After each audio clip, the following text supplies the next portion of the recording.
Inkuest Zara Khairina. Apa yang kita tahu setakat ini? Jam menunjukkan 3.15 pagi.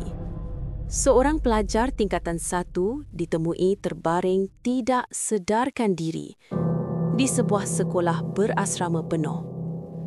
Apa yang berlaku malam itu bukan sahaja meragut satu nyawa muda, tetapi membuka persoalan besar tentang keselamatan, disiplin dan budaya senyap dalam sistem pendidikan kita. Inilah kisah inkuest Zara Khairina Mahathir.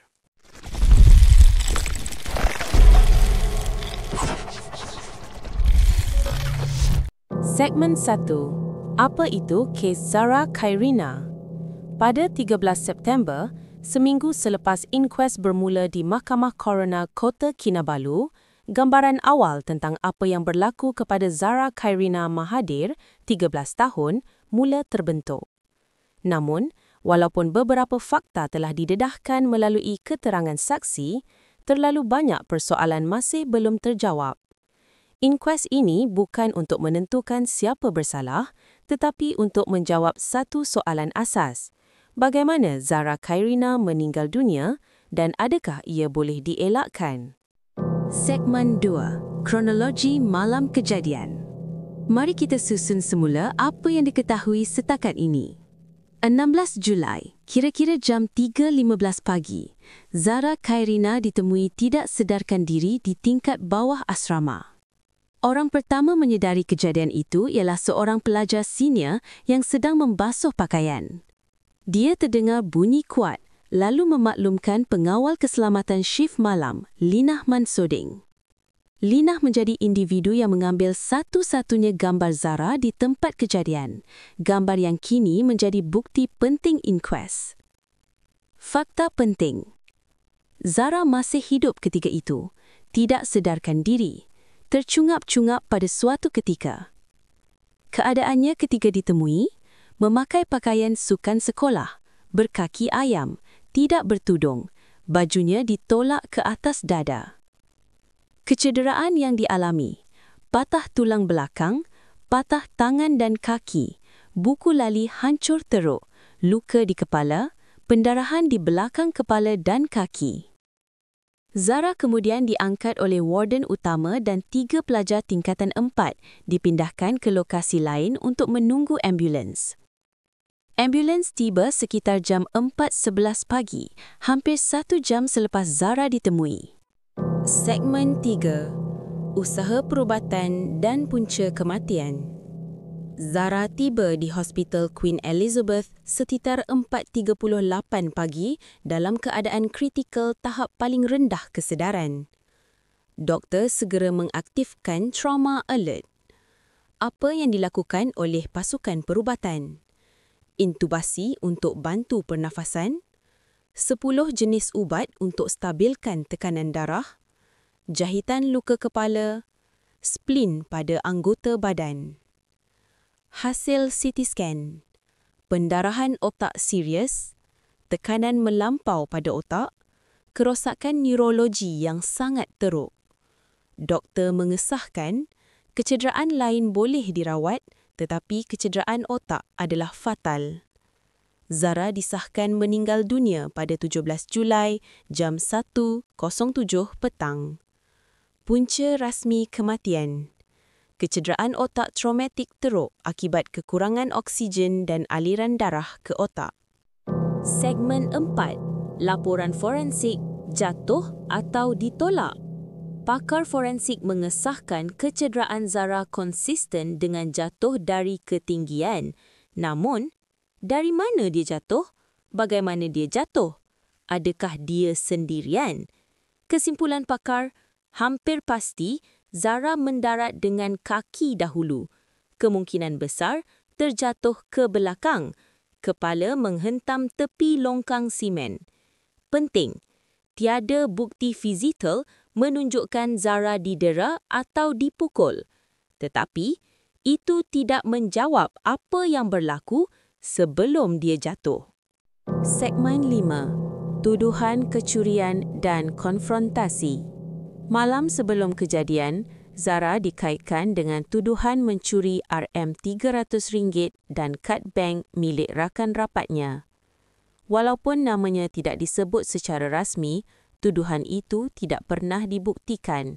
Cerita itu tersebar sampai ke pelajar senior dan seorang warden. Kesannya, 5 remaja kini didakwa kerana menggunakan bahasa kesat terhadap Zara antara jam 10 hingga 11 malam 15 Julai. Kes ini berasingan daripada inkues kematian, tetapi ia menjadi konteks penting kepada apa yang mungkin berlaku malam itu. Segmen 6. MA, Budaya Senyap dalam Asrama. Inkues turut membongkar kewujudan amalan dikenali sebagai MA, Mesyuarat Asrama. Di sinilah pelajar junior dipanggil oleh senior, ditegur atau dimarahi atas alasan seperti tidak senyum, cara berpakaian atau sikap. Amalan ini sepatutnya dilarang, namun saksi mengakui ia mungkin masih berlaku.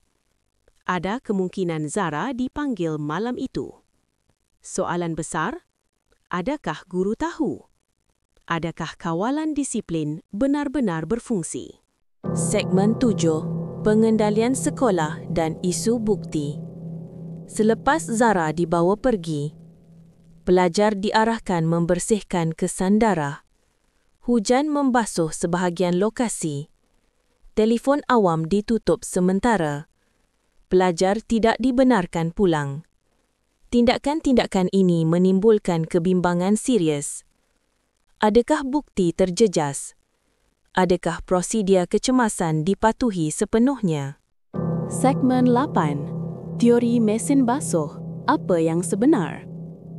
Teori kononnya Zara dimasukkan ke dalam mesin basuh telah disahkan palsu. Simulasi menggunakan patung berwajaran membuktikan Zara tidak mungkin muat dalam mesin basuh tersebut. Seorang guru mengaku mereka cerita itu untuk kandungan TikTok dan kini berdepan pertuduhan mahkamah. Segmen 9. Soalan besar yang masih belum terjawab. Sehingga kini, inkues masih belum menjawab. Punca sebenar kejatuhan, unsur buli yang sebenar, keadaan emosi Zara, kelewatan ambulans, kehadiran ubat phenytoin yang tidak dijelaskan. Inkues belum berakhir.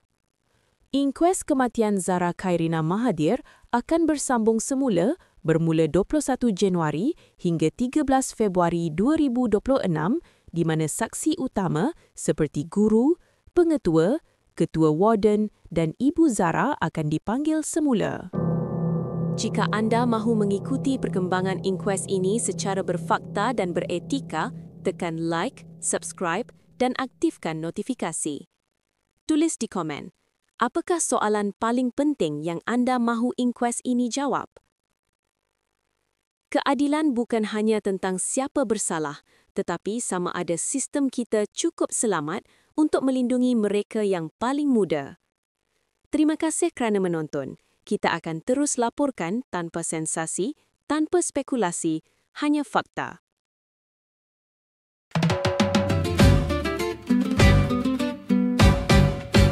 Takbir bergema di pagi raya, senyum terukir di wajah semua.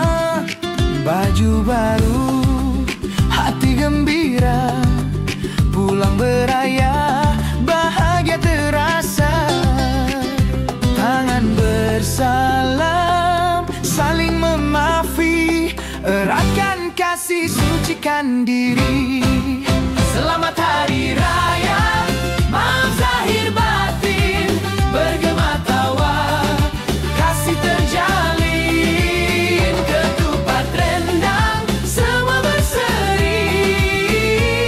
Datang bertamu duit raya, jangan lupa diberi. Hari Raya ceria kita bernyanyi, syukur bahagia hingga ke hati.